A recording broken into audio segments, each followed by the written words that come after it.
안녕하세요, 곰곰이입니다.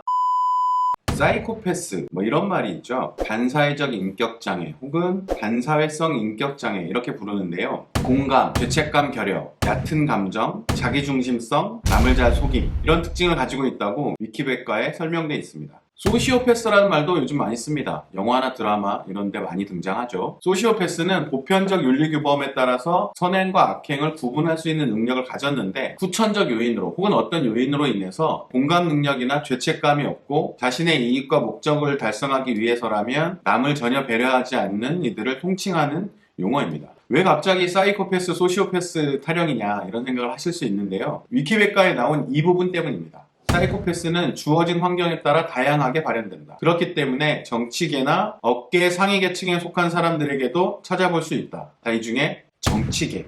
정치인의 망언들은 여러 가지 종류가 있습니다. 역사적 사실을 왜곡하는 경우도 있고 사건을 왜곡하는 경우도 있고 모욕적 언사를 하는 경우도 있습니다. 하지만 타인의 고통을 그것도 국민의 고통을 후벼파는 언사를 줄기차게 하는 경우는 흔치 않죠. 오늘 다룰 정치인은 자유한국당 김진태 의원입니다. 김진태 의원은 망언제족이라고 불릴 정도로 정말 극한 발언을 많이 하는 정치인인데요. 게다가 법조계 출신인가 싶을 정도로 현행법을 무시하는 발언들도 심심치 않게 하고 있습니다.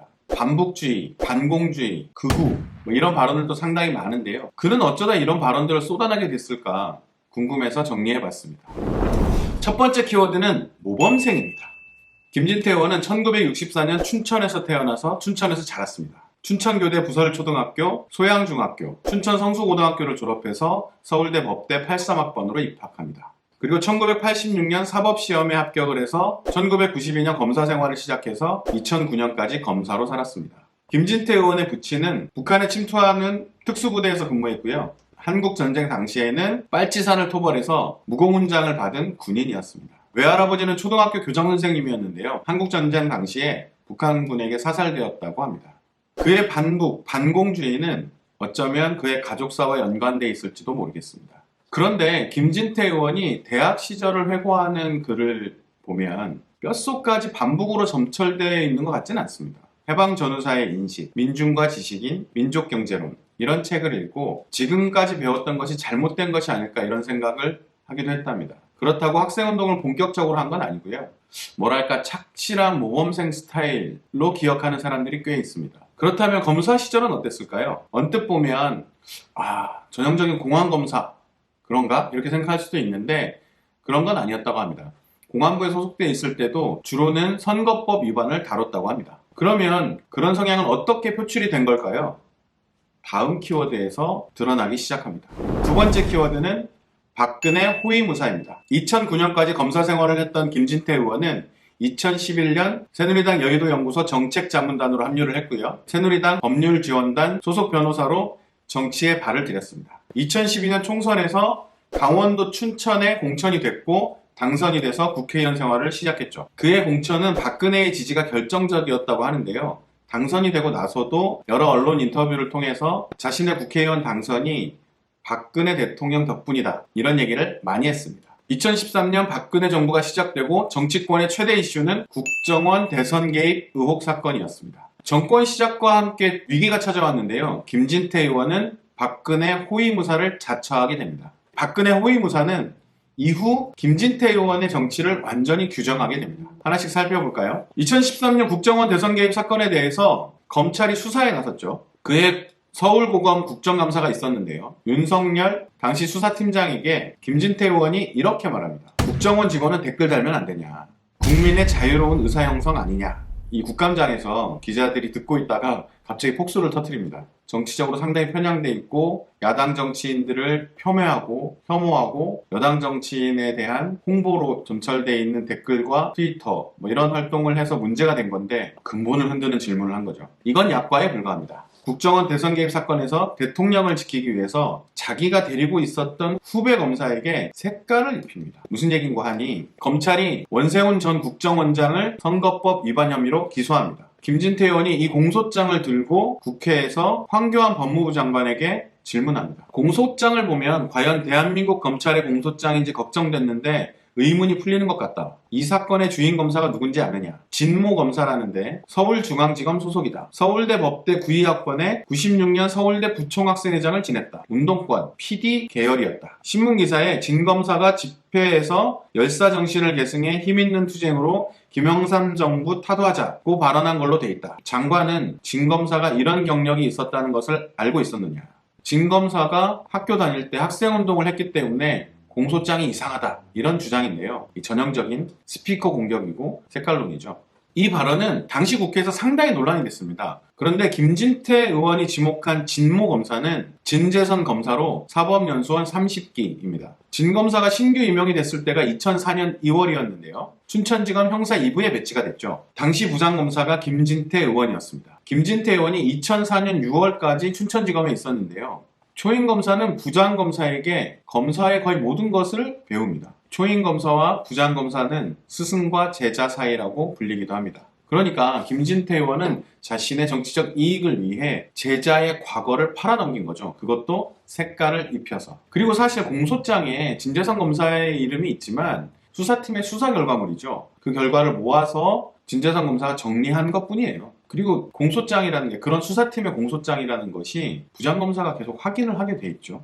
색깔론은 여기서 그치지 않습니다. 국정원 대선 개입 의혹을 제기했던 의원을 상대로 대한민국의 적, 이렇게 규정하기도 하고요. 민주당을 향해서는 종북 숙주, 이런 표현도 합니다. 심지어는 탄핵 이후에 박근혜 재판이 주 4회가 열리는데요. 재판의 횟수를 줄이자고 주장하면서 만약 간첩 사건을 주 4회 했다면 우리나라 좌파들이 인권 침해다, 사법살인이다 라면서 난리를 쳤을 것이라고 했죠. 그러면서 이렇게 말합니다. 전직 대통령이 간첩보다 못하네요.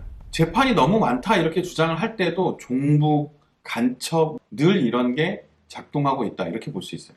종북 발언은 너무 많아서 정리하기도 상당히 힘듭니다. 이제는 그의 신념이 아닐까, 이렇게 생각이 돼요. 그런데 예전에 하태경 의원이 이런 말을 한 적도 있어요. 보수 정당에서 종북 전문가로 자신과 김진태 의원이 많이 거론이 되는데, 사실 내가 보기에 김진태 의원은 뭘 잘 모르고 얘기하는 것 같다. 뭘 잘 알지도 못하면서 참 열심히 하는 사람, 종북 피해망상자, 이런 표현을 써서 김진태 의원을 극딜하기도 했죠. 김진태 의원은 2013년 박근혜 대통령 유럽 순방에 합류합니다. 박근혜 대통령이 그를 아꼈던 건 사실인 것 같아요. 아무튼 이 유럽 순방 중에 파리에서 교민들이 국정원 대선 개입 사건과 관련한 집회를 열게 되는데요. 이 집회에 대해서 김진태 의원이 놀라운 발언을 합니다. 이번에 파리에서 시위한 사람들, 그 대가를 톡톡히 치르도록 하겠습니다. 체증 사진 등 관련 증거를 법무부를 시켜 헌재에 제출하겠습니다. 그걸 보고 피가 끓지 않으면 대한민국 국민이 아닐걸요. 친박 의원이니까, 호위무사니까 이런 발언은 넘어갈 수 있다, 이렇게 생각할 수 있는데 법조계 출신이 맞냐 싶을 정도의 발언인 거죠. 왜냐하면 말이 앞뒤가 안 맞아요. 법적으로. 일단 시위는 파리든 한국이든 자유롭게 허용되어 있습니다. 이 사건을 왜 헌법재판소에 가져가는 걸까요? 헌법재판소는 시위 자체, 하나의 시위가 합법이냐 불법이냐를 따지는 곳이 아니잖아요. 이건 제가 법을 공부한 사람도 아닌데 알고 있는 거의 상식 같은 건데 왜 이런 글을 올렸을까 의문이 되는 거죠. 호위무사로 무리한 발언을 하다 보니까 자신의 기본도 무너지는 상황에 직면하는 게 아닌가, 이런 생각을 해봤습니다.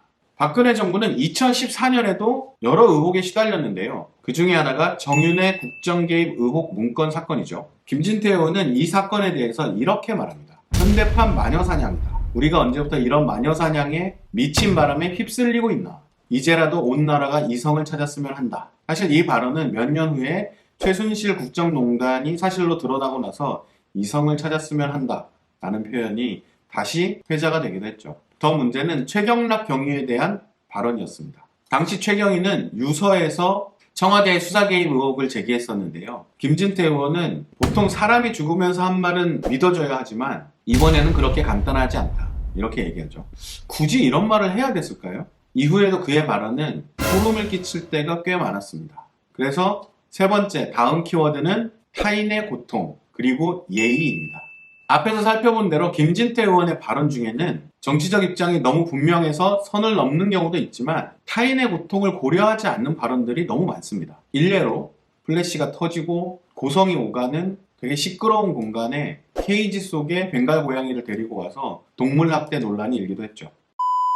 온갖 문제적 발언을 쏟아낸 김진태 의원은 19대 국회에서 4번이나 국회 윤리위원회에 회부됐던 경험이 있습니다. 당시에 19대 국회에서 가장 많이 회부됐던 의원이었죠. 19대, 20대 두 번의 국회의원을 하면서 여러 가지 문제적 발언이 있는데요. 하나씩 살펴보도록 하겠습니다. 이제부터는 좀 듣기 괴로우실 수도 있습니다. 첫 번째 살펴볼 발언을 읽어볼게요. 누가 간첩이라고 지칭하지도 않았는데 도둑이 제발저린 모양입니다. 하긴 왜곡과 선동으로 눈이 삐뚤어졌는데 뭔들 제대로 보이겠습니까? 이 발언은 2016년 국군의 날 대통령 기념사를 비판했던 박지원 의원을 상대로 한 발언이었어요. 문제는 박지원 의원이 녹내장으로 한쪽 눈을 의안을 하고 있는 상태라는 겁니다. 이런 사람에게 눈이 삐뚤어졌다라는 표현을 쓰는 것은 No! God, please, no! No! 세월호 관련한 발언에는 상당히 여러 번 문제적 발언들이 있습니다. 세월호 인양 작업이 진행되던 도중에 이런 주장을 했죠. 세월호 선체는 인양하지 맙시다. 괜히 사람만 또 다칩니다. 대신 사고 해역을 춘향공원으로 만듭시다. 아이들은 가슴에 묻는 겁니다. 지금 들어도 소름이 쫙 끼치는데요.